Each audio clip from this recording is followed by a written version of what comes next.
২০ কোটি টাকা বা তার চেয়ে বেশি ঋণ নিবিড়ভাবে যাচাই বাছাই করতে কঠোর অবস্থানে কেন্দ্রীয় ব্যাংক। এর মাধ্যমে নজরদারির আওতায় আসছেন বড় গ্রাহকরা। কেউ ঋণের অর্থের অপব্যবহার কিংবা ক্ষমতা খাটিয়ে গ্রহণ করছেন কিনা তা তুলে আনতেই এমন নির্দেশনা দেওয়া হয়েছে। মুখপাত্র জানিয়েছেন, অতীতের তিক্ত অভিজ্ঞতার পুনরাবৃত্তি যাতে না ঘটে সে ব্যাপারে সতর্ক নিয়ন্ত্রক সংস্থা।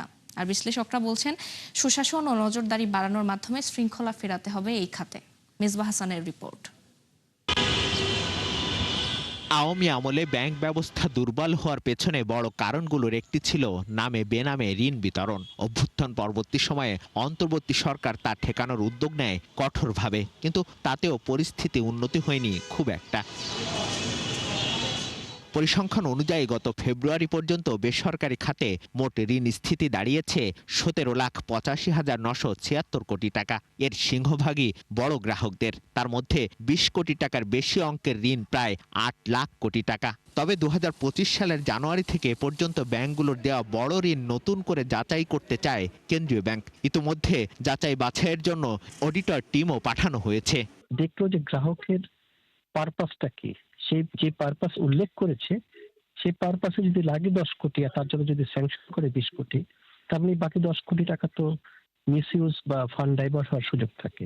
অর্ধেক টাকা দিয়ে আবার গাজীপুরে জমি কিনে রিসেট করবেন কিনা এটা তো ব্যাংকগুলিকে দেখতে হবে। যে ক্রেডিট নিডটা যথাযথভাবে অ্যাসেস করা হয়েছে কিনা, পরিমাণটা সঠিকভাবে অ্যাসেস করা হয়েছে কিনা, এবং স্যাংশনের পরে বিতরণ হবে তখন পার্ট বাই পার্ট মানে ইউটিলাইজেশনটা ভালো করে দেখবেন। বুঝলেন না, নেরা কি বারবার বেলতলায় যাওয়া উচিত হবে? এমন উদ্যোগকে স্বাগত জানিয়েছেন ব্যাংক নির্বাহীদের সংগঠন এবিবির সাবেক এই নেতা। বলেন, কেবল তদারকি নয়, সবার আগে প্রয়োজন সুশাসন নিশ্চিত করা। সেন্ট্রাল ব্যাংক তো যে কোনো সময় তাদের এখতিয়ারও আছে, তার রাইট আছে, যে কোনো সময় যে অ্যাকাউন্ট দেখতে চায় দেখতে পারে।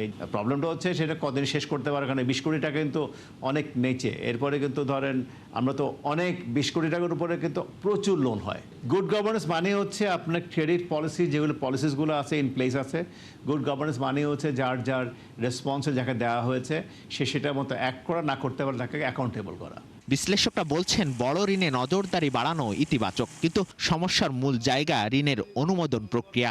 রাজনৈতিক প্রভাব, দুর্বল জবাবদিহিতা এবং সুশাসনের ঘাটতি দূর না হলে কাঙ্ক্ষিত ফল আনবে না এই উদ্যোগ। ঋণ বিতরণ, ঋণ ব্যবস্থাপনায় তো দুর্বলতা আছে বাংলাদেশের, এটা নিয়ে কোনো সন্দেহ নেই। 24 সালের আগে কয়েক বছর অফসাইট সুপারভিশনটা একেবারেই অকার্যকর হয়ে গেছিল।